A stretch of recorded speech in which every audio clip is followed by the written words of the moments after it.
10-এ কত দিবা? 6 তোরা কে রে তুই মা? চিনিস আমাকে? তুই মারা চিনিস আমাকে?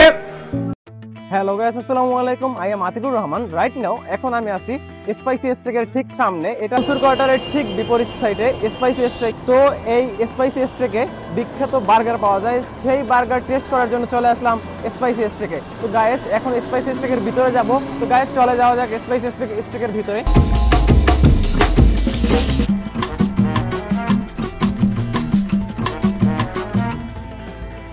ঢোকার পর প্রথমেই আমি মেনু কার্ডটি নিয়ে অর্ডার করে দিলাম দুটো চিকেন বার্গার, যার প্রাইস মূল্য ছিল 130 টাকা করে, এবং একটা মিনারেল ওয়াটার।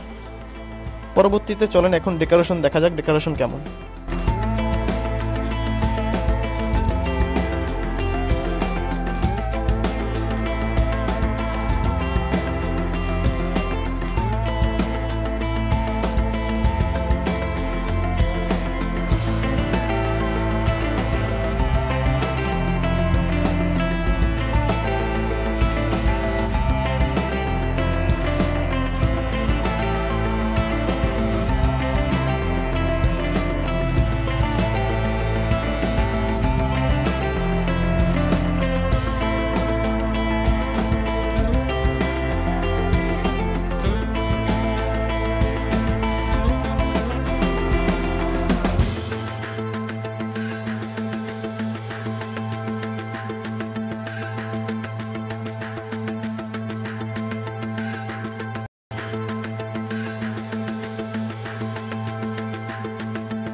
কিছুক্ষণের মধ্যে আমাদের বার্গার চলে আসলো। বার্গার আসতে সময় লেগেছে 30 থেকে 40 মিনিট।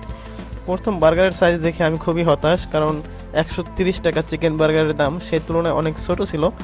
যাই হোক, পরে আমি যখন মুখে নিই মোটামুটি সুস্বাদু, টেস্টি আছে বলা যায়। তবে চিকেনের সাইজ খুবই ছোট এবং লবণও কম। আমার কাছে লবণ কম লেগেছে। তাছাড়া তারা আলাদাভাবে কোনো সস দেয়নি, যেটা খুবই এটা খারাপ একটা দিক।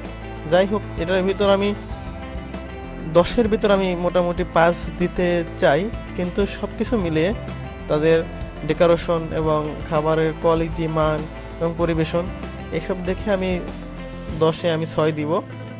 আর তাদের যে ওয়েটার আছে যারা পরিবেশন করে তাদের অবস্থা খুবই খারাপ। ভাই কি বলবো, তেমন কোনো একটা গুরুত্ব নাই যে কাস্টমার আসছে না কি আসছে, এইসব বিষয় তারা খুবই উদাসীন। 130 টাকার চিকেন বার্গার হিসেবে এটা খুবই তেমন একটা কোয়ালিটি সম্পূর্ণ না, খুবই বাজে লেগেছে আমার কাছে। যা একটু হালকা সুস্বাদু হলেও এদের আরও পরিবর্তন আনা দরকার এই বার্গারে। তোমার কাছে কিরকম স্বাদ লাগছে? সুন্দর, কিন্তু আরেকটু বেটার হওয়ার দরকার ছিল। 10-এ কত দিবা? 6 সবাই ভালো থাকবেন, আর ভিডিওটি যদি ভালো লেগে থাকে অবশ্যই লাইক, কমেন্ট অ্যান্ড সাবস্ক্রাইব করে আমাদের পাশে থাকবেন। ধন্যবাদ সবাইকে।